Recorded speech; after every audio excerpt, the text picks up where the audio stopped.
Good day, everyone, and thank you for availing yourself to attend TedxUTM. Now, ladies and gentlemen, before I begin my TED Talk today, allow me to ask all of you to do a simple exercise. Would you all close your eyes momentarily, please? Now, imagine a day in your life, or your lifestyle even, before the pandemic. The freedom that you got, not having to wear a face mask, not having to check in, not having to worry about crowded places, not having to quarantine, so on and so forth. That was good, right? Now, ladies and gentlemen, let's open our eyes back to our reality. Now, the pandemic has brought both good and bad. Our lives have been changed since the Malaysian federal government announced a national lockdown on the 18th of March 2020. And since that decision, a lot of ramifications has happened to Malaysians. Some, unfortunately, for even the worse. Social problems were on the rise since the government imposed the lockdown. Things like cost of living, unemployment rates, mental health illnesses, financial literacy, and the social problems, and the list just goes on and on. Now, allow me to make an assumption, ladies and gentlemen, that all of you know at least one person who has suffered from these social problems in one way or another. Allow me to tell you a story, ladies and gentlemen, as I knew personally someone who suffered from mental health illnesses so severe and drastically during the pandemic that this individual unfortunately took their own life during the pandemic. Now, this was eye-opening to me, as it made me realize how severe and drastic the social problems are, as we have never faced a pandemic before. Allow me to pose a question to you, ladies and gentlemen. Can there be partnership between a federal government like the Malaysian federal government and affiliations like NGOs and CSOs to work together to combat these social problems? Because let's face it, the social problems are here and they're going to get worse over time. So we have to deal with it and strike while the iron is hot. And to answer your question, it can be dealt with, ladies and gentlemen. Federal governments and NGOs, CSOs, can work together in unison to solve and address social problems and issues. How, you might ask? Well, ladies and gentlemen, there is a way: through an agreement. Now, not just any agreement, but a specific agreement called a relationship framework agreement. Well, what is that? What does it entail? Simply put, a relationship framework agreement is a bilateral agreement between a federal government and multiple legally registered CSOs or NGOs that are advocating for a certain cause or impact to address social pain points or issues. For example, mental health illnesses. This is different, as the Malaysian federal government in the past has signed memorandums of understandings, MOU, with various NGOs and CSOs in Malaysia, which has come to no avail. These MOUs don't highlight the efficiency, the responsiveness, the policy journey, and most importantly, the delivery of public service. This is how the Relationship Framework Agreement is more equipped as compared to the Memorandum of Understanding, or MOUs. An agreement in partnership between a federal government, like the Malaysian federal government, and multiple legally registered NGOs or CSOs advocating for a common cause. Amidst the pandemic, from what I have researched and been a part of firsthand when I got my boots to the ground, was that the federal government has the resources, but they lack the manpower to execute said policies and plans that they have laid out. Well, this would make sense. They have a land to govern, especially amidst difficult times. Now, NGOs and CSOs, on the other hand, however, they have the manpower, they have the expertise, the drive, and the work ethic. But what they lack is the resources. Are we seeing a pattern here, ladies and gentlemen? Now, let us bring these two parties together through a relationship framework agreement that clearly states the role that both federal governments and NGOs or CSOs have to play to address and combat social pains and issues in Malaysia. Unfortunately, ladies and gentlemen, recently in our beloved nation, Malaysia, a lot of political instability has been occurring. And this has actually impacted how the federal government addresses social pain points and issues. Some of them are being dealt with. We will give the federal government credit, but they're not being dealt with perhaps in the best of ways. There has to be more bipartisan support, and this can actually happen through a relationship framework agreement. The federal government has indeed worked together with CSOs and NGOs in the past, and it has been successful. A good case example would be Undi 18, which was a CSO that actually advocated to lower the voting age in Malaysia from 21 years of age to 18 years of age. This was an organization led by the youth for the youths. Now, it took this organization close to 3 years to be successful in their aim, and they were successful. It was 3 years that was much needed, and the youths of Malaysia are benefiting from it.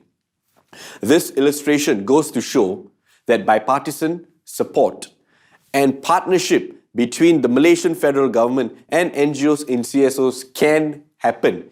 Yes, it was a bumpy road, but it was a significant milestone. Ladies and gentlemen, the social problems are only going to get more drastic if it is not being dealt with head-on, using appropriate and sustainable policies like a relationship framework agreement, which brings together a federal government and CSOs and NGOs to advocate for a certain cause.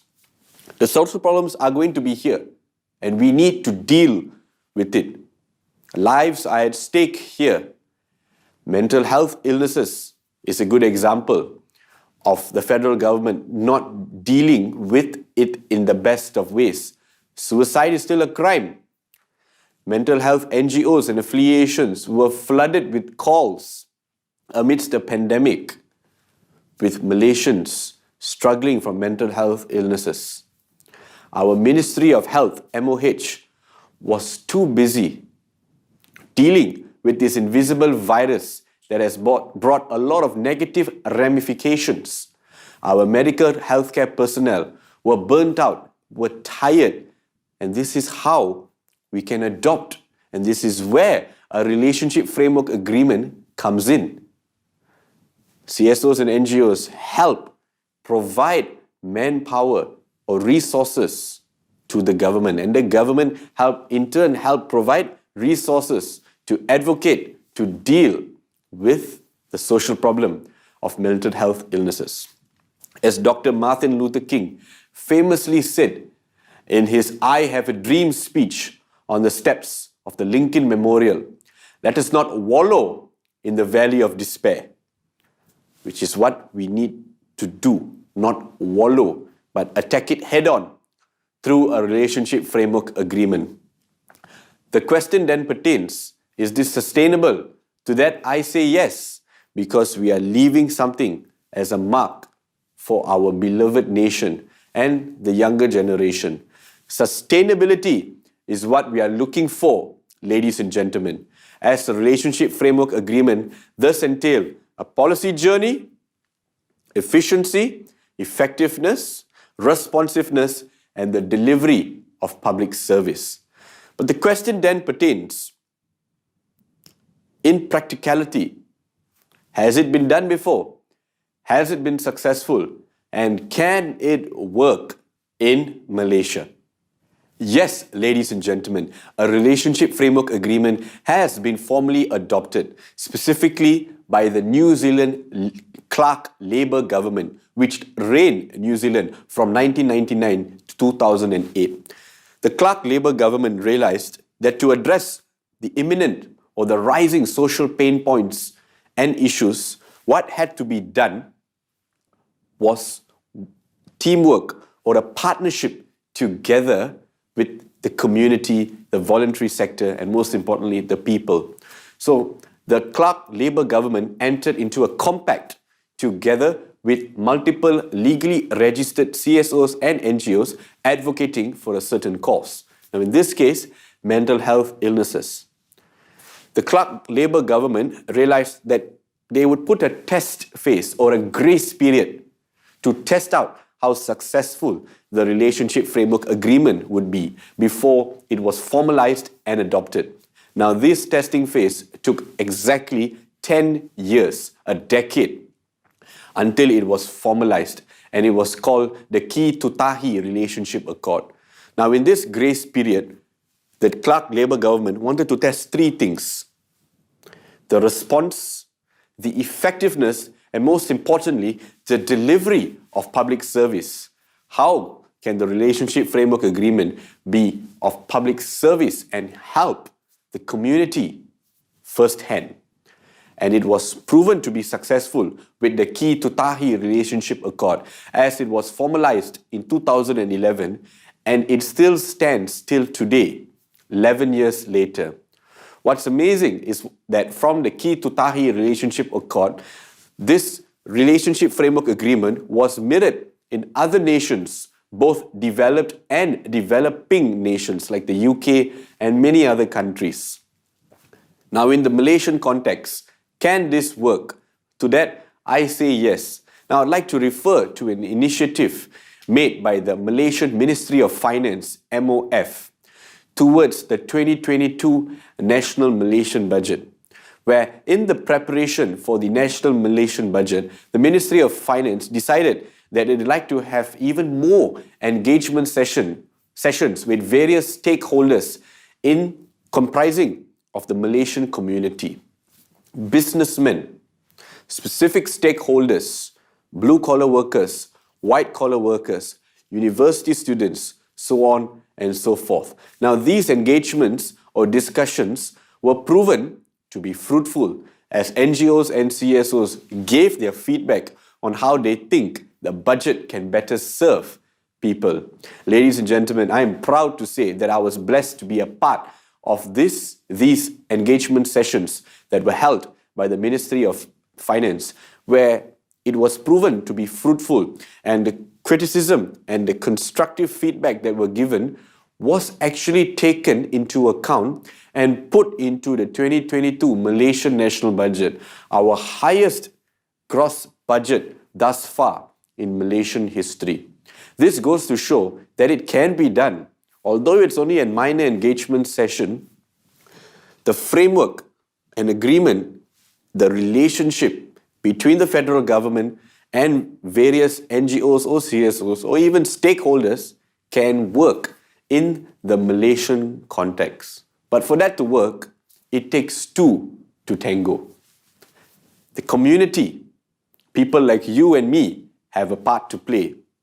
How, you might ask? If you are passionate about a specific social problem or issue, and you feel like you are advocating or you want to get your boots on the ground, this is where you must get involved. How, you might ask? And some people or some Malaysians might think they're not at the right capacity.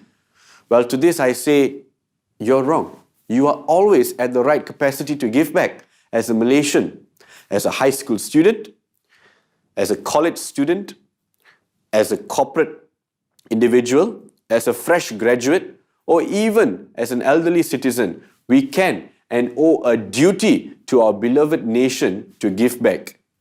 Our forefathers fought hard for independence and freedom, and we have them to thank for the very blanket of freedom that we sleep on every night.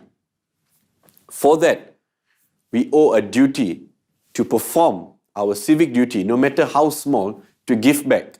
Get involved with any NGO or CSO that are advocating for social problems that you are passionate about.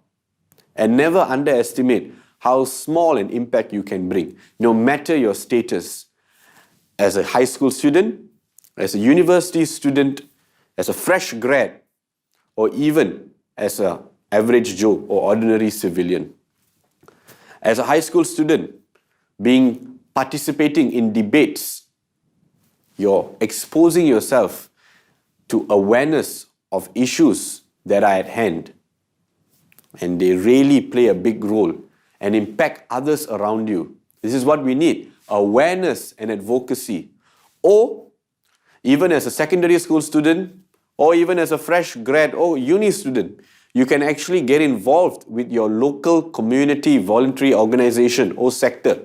Things like feeding the homeless, helping out wherever you can, helping the hospitals, community centers with engagement sessions through sports, music, so on and so forth. These little changes make a huge difference. And never underestimate, ladies and gentlemen, the impact you can bring to someone's life or through someone's life. We owe a duty to our beloved nation, as I've said.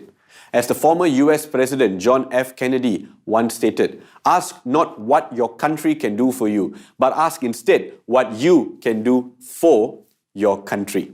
Ladies and gentlemen, based on what I have said thus far, Malaysia desperately needs the federal government to merge together with NGOs and CSOs through a relationship framework agreement that highlights a policy journey and clearly states the role that both our federal government and NGOs, CSOs have to play to address the rising and imminent social pains and issues in Malaysia. Allow me to finish with a quote from the father of independence of Malaysia, the late Tunku Abdul Rahman. For we are all Malaysians. This is the bond that unites us. Let us always remember that unity is our fundamental strength as a people and as a nation. As Malaysians, let us continue to look out for one another, similar to the infamous hashtag amidst the pandemic, Kita Jaga Kita. Ladies and gentlemen, my name is Roshan Miranda. I'm a policy advocate and speaker, and a small boy from PJ with big dreams who's trying to make a change in Malaysia through policy. Thank you for coming for my TED Talk.